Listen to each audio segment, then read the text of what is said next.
পৃথিবীর পূর্ব প্রান্তে একটা ভূমিকম্প হবে এবং মধ্য প্রান্তে একটা ভূমিকম্প হবে এবং পৃথিবীর পশ্চিম প্রান্তে একটা ভূমিকম্প হবে এবং ব্যাপক ক্ষয়ক্ষতি হবে। এই ভূমিকম্প জাহের হওয়ার পরেই ধরে নিবেন যে কিয়ামতের প্রথম বড় আলামত প্রকাশ হয়ে গেছে। এখনো সেটা হয়নি। এই ভূমিকম্প প্রকাশের পূর্বে আরো কিছু নিদর্শন আমি আপনাদের বলে দেই। দয়াল নবীজি রাসূলে পাক সাল্লাল্লাহু আলাইহি ওয়াসাল্লাম বলেছেন, এই কিয়ামতের আলামতে কুবরা প্রকাশের পূর্বে ফুরাত নদীর পানি প্রায় শুকিয়ে যাবে, এমনকি ফুরাত নদীর নিচ থেকে স্বর্ণ বের হবে, স্বর্ণের খনি বের হবে। এগুলো নিয়ে সারা পৃথিবীর ক্ষমতাধর প্রভাবশালী রাষ্ট্রগুলি যুদ্ধ করবে এই স্বর্ণ দখল করার জন্য। দয়াল নবীজি মুসলমানদেরকে বলেছেন, খবরদার তোমরা কেউ সেই যুদ্ধের ধারে কাছেও যাবে না, সেখান থেকে কোনো স্বর্ণ সংগ্রহ করবে না। কারণ ওই যুদ্ধে যারা অংশগ্রহণ করবে শতকরা ৯৯% মানুষ সেখানে নিহত হবে, মারা যাবে। এই জন্য আল্লাহর হাবিব বলেছেন, স্বর্ণের পাহাড়ও যদি নিচ থেকে বের হয়ে আসে, সেই স্বর্ণের পাহাড়ের অর্জনের জন্য, কিছু স্বর্ণ সংগ্রহের জন্য, কিংবা রাষ্ট্রের পক্ষ হয়ে রাষ্ট্র এই সম্পদ অর্জন করুক, ওই পক্ষ হয়েও যুদ্ধে যাওয়া আল্লাহর রাসূল নিষেধ করেছেন। এটা যখনই ঘটবে তখনই ওই তিনটা বড় বড় ভূমিকম্পের জন্য অপেক্ষা করবেন, একটার পরে আরেকটা হবে, সিরিয়ালে হবে। ভাই বন্ধুরা আমার, আপনারা যারা যুবক ভাইরা এই কথাগুলি সহজে পাবেন, গুগলে দেখেন, ইউটিউবের মধ্যে অলরেডি দেখতে পাবেন ফুরাত নদীর পানি অনেকটাই শুকিয়ে গেছে। আমার মনে হচ্ছে, আল্লাহ তাআলাই ভালো জানেন, মনে হচ্ছে যে আর অল্প সময়ের মধ্যে বাংলাদেশের নদী যেমন শুকিয়ে যায়, ফুরাত নদী এমন শুকিয়ে যাবে। কারণ পৃথিবীর সবচেয়ে লম্বা নদী যে দুইটা রয়েছে, এর মধ্যে একটা নীল নদ আর একটা ফুরাত নদী। এই ফুরাত নদী অনেকগুলো রাষ্ট্রের উপর দিয়ে বয়ে বয়ে গেছে। তো প্রত্যেকে যার যার প্রয়োজনে, নদীর পানি তো চাষবাসের জন্য সবারই দরকার, সব রাষ্ট্রেরই দরকার। যার যার প্রয়োজন সারার উদ্দেশ্যে প্রত্যেক রাষ্ট্রই আলাদা আলাদা বাঁধ দিয়েছে পানি আটকে রাখার জন্য। সেই বাঁধ দিয়ে সবাই যার যার ওই নদী থেকে পানি সংগ্রহ করতেছে এবং চাষবাস করতেছে। প্রত্যেক দেশে একাধিক করে বাঁধ রয়েছে। সেই বাঁধের কারণে এখন ফুরাত নদী অনেকটাই পানি আগের তুলনায় কমে গেছে। আমি নিজের চোখে ইরাকে দেখে আসছি, ফুরাত নদী আগের মতো নাই, অনেকটাই শুকিয়ে গেছে। এজন্য আপনাদেরকে বলে রাখছি, কিয়ামতের পূর্বে তিনটা ভূমিকম্প হবে। এই তিন ভূমিকম্পের পূর্বে এই জিনিসটা হবে ফুরাত নদী নিয়ে। আপনারা কি স্বর্ণ অলংকার সংগ্রহ করতে যাবেন? ইচ্ছা আছে? বরং আপনারা যাওয়া লাগবে না, স্বর্ণ নিয়ে আপনাদের বাড়িতে আসবে। কে আসবে শুনেন? দাজ্জাল আসবে। দাজ্জাল সারা পৃথিবী ঘুরবে, 40 দিনের ভিতরে সারা পৃথিবীতে সে ঘুরবে। তাকে স্পেশাল আল্লাহ তাআলা কিছু পাওয়ার দিয়ে দিয়েছেন।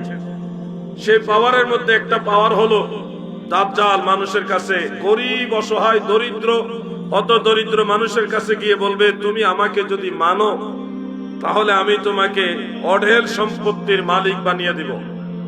কিভাবে বানাবো? সে ওই ব্যক্তির ঘরের আঙ্গিনায়, ঘরের আশেপাশে জমিতে দাঁড়িয়ে জমিনকে বলবে, তোমার নিচে যত ধনভাণ্ডার আছে বের করে দাও। দাজ্জালকে আল্লাহ সে পাওয়ার দিয়ে দিয়েছে। তখন এই মাটির নিচ থেকে অটোমেটিক স্বর্ণ, রূপা, হীরা, ডায়মন্ড এগুলি বের হয়ে আসবে, অটোমেটিক বের হয়ে আসবে। এগুলি যখন আপনাকে দিবে, কয়েক কেজি ডায়মন্ড, হীরা, এতটুকু অতটুকু না, কয়েক কেজি ডায়মন্ড আর স্বর্ণ দিবে অনেকগুলো, দিয়ে যদি আপনাকে বলে তুমি আমাকে মানো, আমার তো মনে হয় না আপনারা সবাই ঈমান ঠিক রাখতে পারবেন। আপনারা দুর্বল হয়ে যাবেন সম্পদের লোভে। যে 10টা আলামত অবশ্যই অবশ্যই কিয়ামতের পূর্বে ঘটবেই ঘটবে। যেই আলামতগুলি আলামতে সুগরা, ছোট আলামত, এগুলি ইতোমধ্যে প্রকাশ হয়ে গেছে। প্রকাশ্যে নারীরা নৃত্য করবে, গান গাইবে। আজকের দিনে আপনারা তো জানেনই, কনসার্টের নামে নারী শিল্পীরা গান গাইতেছে, নৃত্য করতেছে। এটা কিয়ামতের একটা আলামত। এরপরে সুদ এবং ঘুষের লেনদেন সর্বত্র বিস্তার হবে। সুদের লেনদেন ঘরে ঘরে পৌঁছে গেছে। একটা ফ্যামিলিও খুঁজে পাওয়া দুষ্কর যে ফ্যামিলিতে সুদের লেনদেন এখনো পৌঁছেনি। যে কোনো ভাবে পৌঁছে গেছে, ব্যাংকের অ্যাকাউন্টের মাধ্যমে হোক, বিকাশ অ্যাকাউন্টে হোক, সমিতির নামে, কিস্তির নামে হোক, ইন্স্যুরেন্সের নামে, বীমার নামে হোক, যে কোনো ভাবে প্রত্যেকটা ফ্যামিলির ভিতরে সুদ ঢুকে গেছে। ঘুষের লেনদেন অপারগ অবস্থায় এখন বাধ্য হয়ে সবাই যার যার অবস্থান থেকে দিতে হবে, এটা একটা সিস্টেমে পরিণত হয়েছে। এই যে সর্বত্র সুদ এবং ঘুষের লেনদেন বিস্তার লাভ করবে, এটা কিয়ামতের অন্যতম একটা ছোট আলামত, যেটা দয়াল নবীজি 1450 বছর আগে বলে গেছেন। ও ভাই আমার, আপনারা জানেন এখন সন্তানেরা তাদের মা বাবার বাধ্য আচরণ করে না, এক ধরনের অবাধ্য আচরণ করে, মা বাবার কথা শুনে না, নিজেরা যেভাবে মনে চায় ওইভাবে চলে। এই যে একটা স্পৃহা, তরুণরা, যুবকরা তাদের মা বাবাকে সম্মান করবে না, এটাও কিন্তু প্রিয় নবীজির ভবিষ্যৎবাণীর মধ্যে রয়েছে। এটা কিয়ামতের ছোট একটা আলামত। স্বামী তার স্ত্রীর ইশারা ইঙ্গিতে চলবে, স্ত্রীদের ভয় পেয়ে চলবে। বাহ্যত পুরুষ লোক সংসারের কর্তা হবে, কিন্তু মূলত ওই সংসারের কর্তা হলো ওই ঘরের মহিলা। অর্থাৎ মহিলারা তাদের স্বামীদেরকে ইশারা ইঙ্গিতে চলাবে, যে কোনো ভাবে তাদেরকে পর্যদস্ত করে ফেলবে।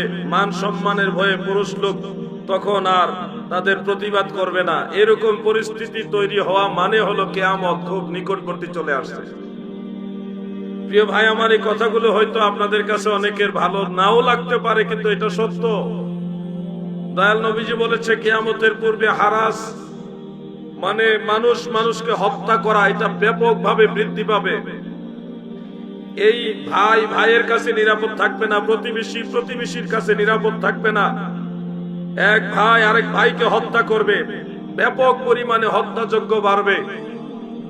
দয়াল নবীজি রাসূল আকরাম সাল্লাল্লাহু আলাইহি ওয়াসাল্লাম যখন এই কথাগুলি বললেন, বলতেছেন যে যাকে মানুষ মারবে সে জানবে না তাকে কেন মারা হচ্ছে, এবং মানুষও একজনের দেখা দেখি আরেকজন তাকে মারতেছে, কিন্তু কেন মারতেছে মানুষও জানে না।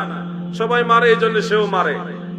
এই প্রেক্ষাপটগুলি হলো কিয়ামতের অন্যতম আলামত। এগুলি ইতোমধ্যে বাস্তবায়ন হয়ে গেছে। তার মানে কিয়ামত এত বেশি দূরে না, ধীরে ধীরে আমাদের খুব নিকটবর্তী হয়ে গেছে কিয়ামত। বড়দেরকে ছোটরা সম্মান করবে না, ছোটদেরকে বড়রাও আগের মতো আদর করবে না। একটা দূরত্ব তৈরি হয়ে যাবে, মানুষে মানুষে মহব্বত কমে যাবে। ও যুবক ভাইরা, আগের দিনে আমাদের টিচারদেরকে, শিক্ষকদেরকে দেখলে আমরা যেইভাবে ভয় পেতাম, এখনের দিনে কিন্তু আমাদের এই তরুণ প্রজন্ম তাদের শিক্ষকদেরকে ওইভাবে ভয় পায় না, ওইভাবে সম্মান করে না, অনেকটা বেশ কম হয়ে গেছে। এটা কিয়ামতের একটা অন্যতম আলামত। প্রিয় ভাই আমার, বন্ধুরা আমার,